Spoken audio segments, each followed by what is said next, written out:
안녕하세요. 김태현 목사입니다. 뚜벅뚜벅 메시지. 오늘은 기준이 중요하다 시리즈 세 번째입니다. 세상 기준 대 하나님의 기준. 세상 기준과 하나님의 기준을 비교해보는 시간을 갖겠습니다. 사무엘상 16장 7절, 로마서 12장 2절의 말씀 가지고 오늘도 함께 뚜벅뚜벅 걸어가 봅니다. 여러분, 우리는 무엇으로 사람과 인생을 재는지요? 요즘 세상을 보면 측정의 시대인 것 같습니다. 무슨 기준으로 측정하는지. 대부분 여러분 조회수, 또한 얼마나 성과를 이루었느냐, 성과, 또 성적이 얼마큼 되느냐, 성적, 또 회사 다니면 연봉을 얼마큼 받느냐, 이 연봉이 기준이 되죠. 때로는 여러분 유튜브나 이런 데 보면 팔로워 수입니다. 또 비교 순위입니다. 모든 걸 보세요. 숫자로 정리됩니다. 그리고 그 숫자가 사람의 가치를 말해주는 것처럼 느껴지죠. 그래서 우리도 모르게 이렇게 말합니다. 쟤는 잘 됐고 나는 아직 부족하고 나는 뒤처진 것 같고. 뭐로 비교했을 때요? 숫자로. 오늘 설교의 핵심 질문은 이겁니다. 나는 무엇을 기준으로 나와 인생을 평가하고 있는가? 나는 무엇을 기준으로 나와 인생을 평가하고 있는가? 여러분, 기준은 반드시 존재합니다. 중요한 사실 하나가 있는데, 사람은요 기준 없이 살 수 없어요. 여러분, 길거리 아무나 보세요. 기준 없는 것 같아도 다 기준을 가지고 살아요. 문제는 기준이 있느냐 없느냐가 아니라 어떤 기준을 따르느냐, 이것입니다. 어떤 기준이냐는 거죠. 세상이 주는 기준을 따를 것인가, 하나님이 주시는 기준을 붙들 것인가. 이 선택이 인생의 방향을 완전히 바꿉니다. 자, 먼저 우리 선택이 인생의 방향을 결정한다 그랬는데, 그 기준 중에 두 가지, 세상의 기준과 하나님의 기준이 있는데 각각의 특징을 좀 살펴볼까요? 먼저 세상 기준의 특징은 첫 번째, 결과 중심입니다. 결과 중심. 세상은 묻지요. 얼마를 벌었는가? 얼마나 빨리 이루었는가? 눈에 보이는 성과가 있는가? 여러분, 과정은 중요하지 않습니다. 결과만 남습니다. 그리고 여러분, 두 번째로 비교를 멈추지 않습니다. 세상 기준에는 이 충분함이라는 개념이 없습니다. 이 정도면 됐다, 이 개념이 없어요. 항상 누군가가 비교하고 항상 위아래를 봅니다. 그래서 세상 기준을 따르면 기쁨은 잠깐이고 불안은 계속되는 거예요. 세 번째로, 세상의 기준의 특징이 속도를 요구합니다. 빨리 성공해야 하고 빨리 인정받아야 하고 빨리 결과를 내야 합니다. 느린 사람은 마치 실패한 사람처럼 보이죠. 여러분, 고속도로에서 속도 제한을 무시하면 처음에는 빨라 보입니다. 하지만 결국 사고 위험이 커집니다. 그런데 여러분, 운전해 보시면 사실 빨리 가나 늦게 가나 끝에 가보면 거기서 거기잖아요. 그렇습니다. 세상 기준은 빠르지만 위험하다는 걸 잊지 마십시오. 그렇다면 여러분, 하나님 기준의 출발점이 어딜까요? 사무엘상 16장 7절을 보니까 이 하나님 기준의 출발점을 소개해요. 사람은 외모를 보거니와 여호와는 중심을 보시느니라. 이 말씀은 다윗이 왕으로 선택될 때 주어진 말씀입니다. 사람들은 이렇게 생각해요. 키 큰 사람, 말 잘하는 사람, 준비된 사람, 이미 리더처럼 보이는 사람, 그런 사람을 찾지요. 하지만 하나님은 그 기준을 모두 지나쳤습니다. 하나님은 뭘 보셨다고요? 중심을 보셨다고요. 그렇다면 하나님 기준의 특징이 뭘까요? 자, 반드시 기억해 두셔야 될 것 같아요. 하나님 기준의 특징 첫 번째는 여러분, 결과보다 방향을 본다는 것입니다. 하나님은 묻지 않으십니다. 얼마나 성공했느냐고. 얼마나 성공했느냐, 그렇게 묻지 않으셔요. 대신 이렇게 물으십니다. 지금 너는 어디를 향해 가고 있느냐? 어디를 향해 가고 있느냐고 방향을 점검하십니다. 방향이 맞으면요, 속도는 늦어도 괜찮습니다. 여러분, 이 나침판과 시계를 비유해 볼까요? 시계는 속도를 말해주고 나침판은 방향을 말해주는 기구잖아요. 속도가 빨라도 방향이 틀리면 여러분, 목적지에서 멀어집니다.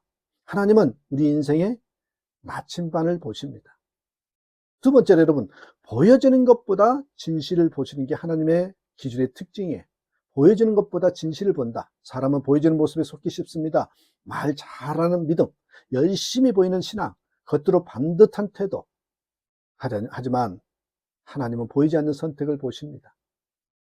아무도 안 볼 때의 그 태도, 손해보는데도 지키는 기준, 이 조용히 드리는 충성, 이런 모습이겠죠. 세 번째로 성공보다 충성을 보십니다. 성공이란 단어보다 충성이란 단어를 중요시 여긴다는 것입니다. 세상은 말하죠. 성공해야 의미 있다. 성공해야 의미가 있다고. 하지만 하나님은 말씀하셔요. 충성되었느냐? 내게 주어진 일에 대해서 의미를 가지고 최선을 다했느냐? 그렇게 물으셔요. 마태복음에서 주님이 이렇게 물으십니다.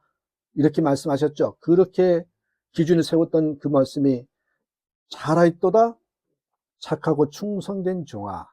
여기 보세요. 충성된 종이라고 했어요. 성공된 종이 아니에요. 충성된 종아입니다. 여러분 로마서 12장 2절의 말씀 보면 요 기준이 완전히 바뀌는 순간이 나와요. 이 세대를 본받지 말고 마음을 새롭게 함으로 변화를 받아 하나님의 뜻이 무엇인지 분별하라. 이 말씀은 기준의 전환을 말합니다. 세상의 기준이 하나님의 기준으로 비교해서 분별로 속도에서 방향입니다. 이렇게 바뀌었어요. 기준이 바뀌면 여러분 인생의 질문이 바뀝니다. 성적표는 중요합니다. 하지만 성적표가 인생의 전부는 아니잖아요. 성적은 결과를 말합니다. 태도는 방향이죠. 성실은 중심입니다.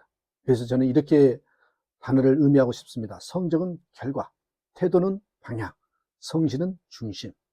하나님은 성적표보다 성실표를 본다라는 것이 제 의견입니다. 아니, 성경의 말씀에 그렇게 나와 있습니다. 여러분, 좋은 선생님은요, 꼭 정답지만 보지 않습니다. 야, 얘가 90점 맞았구나, 80점.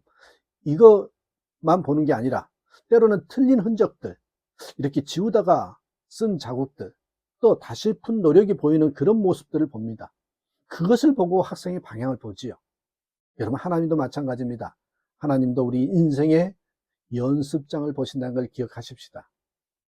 분명히 알아야 될 것이 여러분, 비교는 세상 기준의 언어라고 그랬죠. 근데 이 비교하면 우리가 그 비교가 시작되면 기준이 무너진다는 걸 기억하셔야 됩니다. 비교하면 늘 이런 감정이 와요.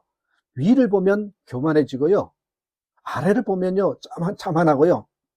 옆을 보면 불안해요. 하나님의 기준에는 비교가 없습니다. 왜냐하면 각 사람에게 주신 방향이 다르기 때문입니다. 여러분, 예수님의 기준은 무엇이었어요? 십자가였습니다. 예수님의 삶을 세상 기준으로 보면 실패죠. 버림받았고 오해받았고 결국 십자가에서 죽으셨습니다. 하지만 하나님의 기준으로 보면 가장 완전한 순종입니다. 그래서 십자가는 실패의 상징이 아니라 하나님 기준의 승리를 말하는 것이에요. 여러분, 오늘 이 질문을 스스로에게 던져보십시오. 나는 무엇에 가장 흔들리는가? 무엇이 내 기쁨을 결정하는가? 무엇이 무너지면 내 인생이 무너졌다고 느끼는가? 그것이요, 지금 나의 기준입니다.